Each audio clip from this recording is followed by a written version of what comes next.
యుద్ధం ముగిసింది, చరిత్ర అయితే చెప్పుకుంటుంది అనమాట. ఇప్పటిదాకా మన రోహిత్ శర్మ, మన విరాట్ కోహ్లీ చూసుకున్నట్టయితే ఓడిఐలో కప్పు సాధించలేదు అన్న ప్రతి ఒక్కరిని నోరు మూపిస్తూ నిన్న ఛాంపియన్ ట్రోఫీ వాళ్ళైతే అందుకోవడం జరిగిందనమాట. నిజంగా ఆడినటువంటి ప్రతి మ్యాచ్ గెలుచుకుంటూ వచ్చే ఫైనల్లో గెలిస్తే ఆ కిక్కే వేరు. నేనైతే న్యూజిలాండే గెలుస్తుంది అని చెప్పి నేనైతే అనుకున్నాను. ఎందుకంటే న్యూజిలాండ్ వాళ్ళని తక్కువ కాదనమాట. ఒకసాట పోగొట్టినా కానీ ఒకసాట వాళ్ళైతే రప్పించుకుంటారు. వాళ్ళైతే తక్కువ అంచనా వేసేది లేదు. కొట్టింది 250 స్కోర్ అయినా కానీ లాస్ట్ ఓవర్ దాకా తీసుకొచ్చారంటే ఇక అర్థం చేసుకోండి, అది న్యూజిలాండ్కి సొంతం అనమాట. ఎనీవే బాగానే పోరాడారనమాట. ఆ పాకిస్తాన్ ఆడినంత దరిద్రంగా ఆడలేదు, ఆ బంగ్లాదేశ్ ఆఫ్ఘనిస్తాన్ కన్నా చాలా బెటర్గా ఆడారు న్యూజిలాండ్ వాళ్ళు. ఏమో విజయం అయితే ఒక్కరినే వరిస్తుంది కాబట్టి మన వాళ్ళకైతే విజయం అయితే వరించింది అనమాట. Anyway great. సో ఈ విజయం వరించిన తర్వాత కొన్ని ఇన్సిడెంట్లు అయితే జరిగాయి. అవి ఏవైతే ఉన్నాయో సోషల్ మీడియాలో బాగా వైరల్గా మారాయన్నమాట.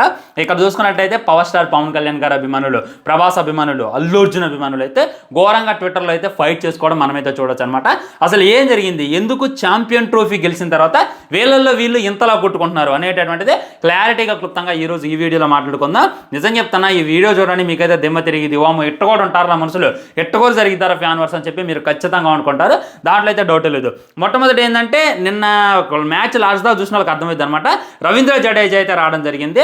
ఇంకొక ఓవర్ ఒక బాల్ మిగిలింది అనమాట. లాస్ట్కి 2 రన్స్ కొట్టాల్సింది. రవీంద్ర జడేజా చేసిందంటే 4 పడిండు. 4 పడిన తర్వాత తనైతే ఒక సిగ్నేచర్ చేసిండు. బ్యాట్ ఇలా తిప్పి వెనకైతే ఇలా వేసుకుంటూ, వెనకెలా వేసుకోగలను అసలు మామూలు లేదు అది. ఎందుకంటే రవీంద్ర జడేజా రిటైర్మెంట్ ప్రకటిస్తున్నా అనేటటువంటిది క్లారిటీగా అర్థమవుతుంది. తన ఆ విధంగా చేయగానే అందరికీ కూడా గూస్బంప్స్ వచ్చేసాయి అనమాట.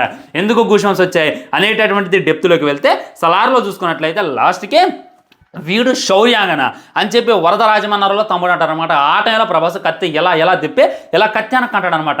సేమ్ సలార్లో ఉన్నటువంటి దాన్నే ఇక్కడ Ravindra Jadeja as it is దింపేటటువంటి ప్రయత్నం చేసిండు. అది మా రెబలోడి రేంజ్, అది మా రెబలోడి సత్తా అని చెప్పి వాళ్ళైతే కామెంట్ చేయడం మనమైతే చూడొచ్చు అనమాట. ఇక దాంతో భయంకరమైనటువంటి వైరల్గా మారింది. ఆ వీడియోకి అయితే డైరెక్ట్గా సలార్ బీజం యాడ్ చేసి ఓన్ ఎలివేషన్ ఇచ్చుకుంటే భయంకరంగా ప్రభాస్ ఫ్యాన్స్ అయితే ట్రెండ్ చేయడం జరిగింది అనమాట.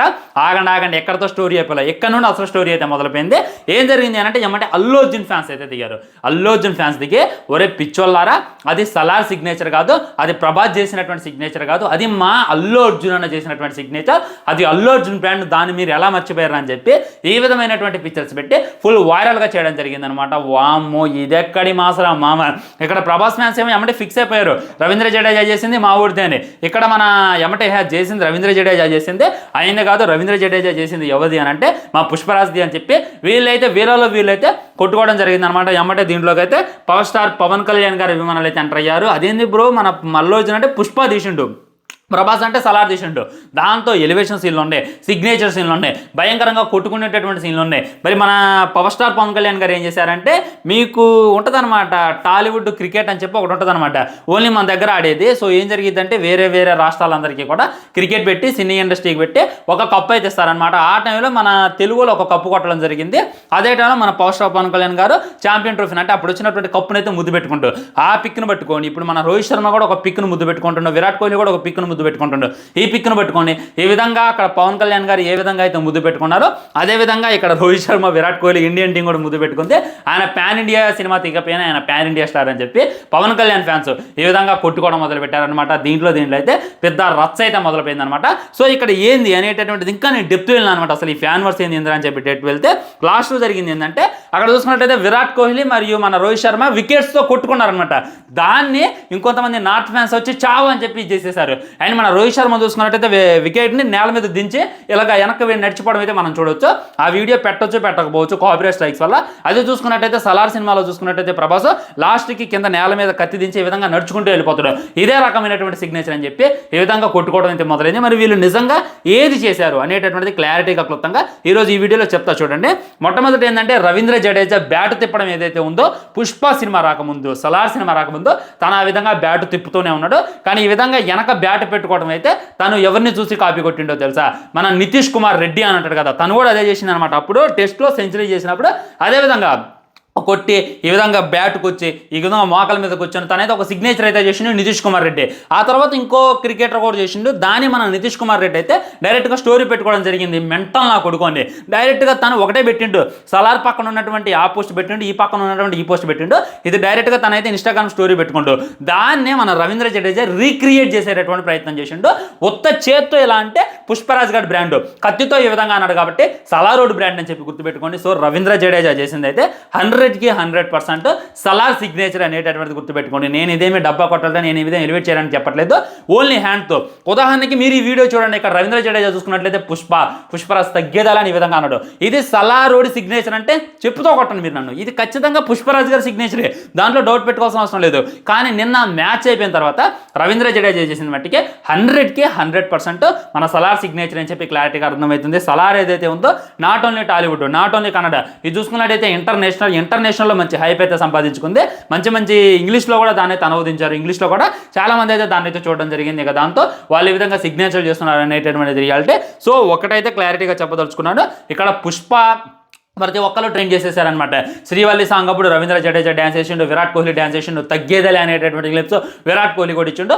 ఆ టైంలో ప్రభాస్ ఫ్యాన్స్ అయితే సైలెంట్గా ఉన్నారు, వాళ్ళేమి మధ్యలో దూరి ఇది మా సిగ్నేచరే అది ఇది అని చెప్పి వాళ్ళేమలేదు. కానీ ఇక్కడ చూసుకున్నట్టయితే సలారోడ్ సెలబ్రేషన్ చేస్తున్నప్పుడు ఇది మాది అని చెప్పుకోవడం అయితే కొద్దిగా ఇదిగా అనిపిస్తుంది అనమాట. ఇక్కడ మన క్రికెటర్స్ ఒకప్పుడు అల్లు అర్జున్ బ్రాండ్ ఇది విధంగా చేశారు, ఇప్పుడు చూసుకున్నట్లయితే సలార్ నిదానంగా వైరల్ అవుతుంది. ఇప్పుడు చూసుకున్నట్లయితే సలార్ మంచి పేరు అయితే సంపాదించుకోండి, దాన్ని ఉద్దేశించుకోండి వీళ్ళంతా కూడా ఇది చేస్తున్నారు అనేటటువంటి రియాలిటీ. ఇది ఏదైతే ఉందో ఇక్కడతో అయిపోదనమాట. ఇంకా ఐపీఎల్లో చూసుకున్నట్టయితే ఇంకా భయంకరమైనటువంటి సిగ్నేచర్లు వస్తాయి, ఇంకా భయంకరమైనటువంటి మేనరిజాలు వస్తాయి. వాటిని చూసి ఏమైపోతారు, వాటిని చూసి ఎంతలో కొట్టుకుంటారు అనేటటువంటిది ఊహించుకుంటేనే భయంకరంగా ఉంది. ఉదాహరణకు మాట్లాడుతున్నా మన డేవిడ్ వార్నర్, నిజంగా బుట్టబొమ్మ సాంగ్ అంత ఫేమస్ అయిందంటే దానికి ఖచ్చితంగా కారణం వార్నర్ మామే. వార్నర్ మామ ఎక్కడ పడితే అక్కడ బుట్టబొమ్మ స్టెప్ వేయటం, దాది 100 మిలియన్ వ్యూస్ వస్తాయా రావా అనేటటువంటి డౌట్ ఉండి ఆల్మోస్ట్ 700 మిలియన్ దగ్గరికి తీసుకెళ్లి పెట్టిండు.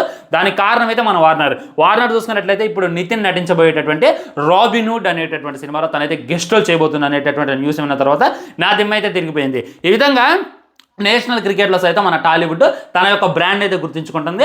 వార్నర్ సినిమా తీస్తా అనంటే, వార్నర్ సినిమా నటిస్తాలో అనంటే హాలీవుడ్ ఏంది బాలీవుడ్ ఏంది ప్రతి ఒక్కళ్ళు కూడా తనకే బొట్టు పెట్టి ఆహ్వానిస్తారు. కానీ తను ఏ వుడ్లో నటించకుండా, అటు బాలీవుడ్లో నటించకుండా, ఇటు హాలీవుడ్లో నటించకుండా, టాలీవుడ్లో అతి చిన్న హీరో నితిన్ తీసేటటువంటి రాబిన్హుడ్లో నటించిన అంటే ఇక అర్థం చేసుకోండి, టాలీవుడ్ అనేటటువంటిది ఆ క్రికెటర్ ప్రతి ఒక్కరికి కూడా ఒక బ్రాండ్, ఒక విజయ తిలకం అయితే దిద్దింది.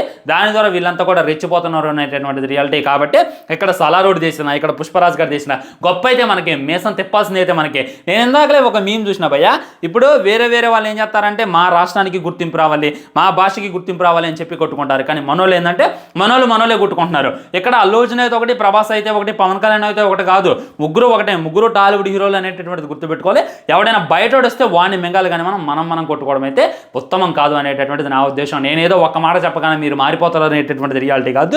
మార్నింగ్ నుండి ఇదే రకమైనటువంటి ట్రెండ్ నడుస్తుంది, మార్నింగ్ నుండి ఇదే రకమైనటువంటి కొట్టుకోవడం నడుస్తుంది. ఈ విధంగా కొట్టుకోవడం అయితే నాకైతే చాలా సిల్లీగా అనిపించింది అనేటటువంటిది రియాలిటీ. సో దీని మీద మీ కామెంట్ కూడా తప్పకుండా తెలియజేయండి. సో మీ కామెంట్ ఏంటి, మీకు అల్లు అర్జున్ మేనరిజం నచ్చిందా, మన సలారోడ్ మేనరిజం నచ్చిందా, పవన్ కళ్యాణ్ గారి మేనరిజం నచ్చిందా అనేటటువంటిది మీ హానెస్ట్ కామెంట్ కూడా కింద తెలియజేయండి. మరి మీరు నిన్న ఛాంపియన్ ట్రోఫీ ఇండియా గెలిచిన తర్వాత ఎలా ఎంజాయ్ చేశారు అనేటటువంటిది కూడా డెఫినెట్గా కింద కామెంట్ చేయండి. నేనైతే కొద్దిగా డల్ అయిపోయాను అనమాట. దానికి గల కారణం ఏంటంటే కోహ్లీ అన్న కనీసం ఒకసేపు గ్రీజ్లో నిలబడాల్సింది, వచ్చిండు డకోటా వెళ్ళిపోయిండు. ఎనీవే ఇండియా గెలిచింది, కోహ్లీ గెలవడం కాదు నా ఉత్తమం, ఇండియా గెలవాలనేటటువంటిది నా పాయింట్. కానీ కోహ్లీ కూడా కొద్దిగా ఆడుంటే బాగుండేది అనమాట. నాకైతే మెంటల్ నా కొడుకు అని చెప్పి ఎవరిని అనిపించిందంటే నిజంగా హార్దిక్ పాండ్యానే. ఆ కొట్టుడు ఏందో నిజంగా ఎవడైనా బయటలో భయపడతాడు, కానీ హార్దిక్ పాండ్యా చూసుకున్నట్లయితే ఓన్ ప్లేయర్లను భయపడతాడు, ఓన్ ఫ్యాన్స్ని భయపడతాడు. కావాలని చెప్పి డాట్ బాల్స్ ఆడుతుండో, కావాలని చెప్పి సింగిల్ చేస్తుండో, ఉండి ఊపుతుండో, 6 బాతుండో, మళ్ళీ బాల్ ఇక్కడ చూడట్లేదు. వామ్మో, ఇలాంటి ప్లేయర్ అయితే నిజంగా అదృష్టం ఇండియాకు దొరకడం. నాకైతే హార్దిక్ పాండే అసలు ఎన్ని చూసిండబ్బా, పడ్డాడో లేచిండు, లవ్ ఫెయిల్యూర్ చూసిండు, క్రికెట్ ఫెయిల్యూర్ చూసిండు, తన లైఫ్లో అంతా తిట్టడం చూసిండు. స్టేడియంలో ఉన్నప్పుడు హార్దిక్ పాండ్యాని బచ్చి బూతులు తిట్టారు. అవన్నీ చూసి ఇప్పుడు చూసుకున్నట్టు అందరూ హార్దిక్ పాండ్యాని నెత్తిని పెట్టుకుంటున్నారంటే నిజంగా తను ఒక్కడైతే నాకు బాగా కనిస్తుండు. సో దీని మీద మీ కామెంట్ ఏంటి, నిన్న మీకు ఎవరి గేమ్ నచ్చింది అనేటటువంటిది డెఫినెట్లీ కింద కామెంట్ చేయండి. లైక్ చేయండి, షేర్ చేయండి, ఛానల్ సబ్స్క్రైబ్ చేయండి. ఇవన్నీ మాత్రం చేయండి. నమస్కారం.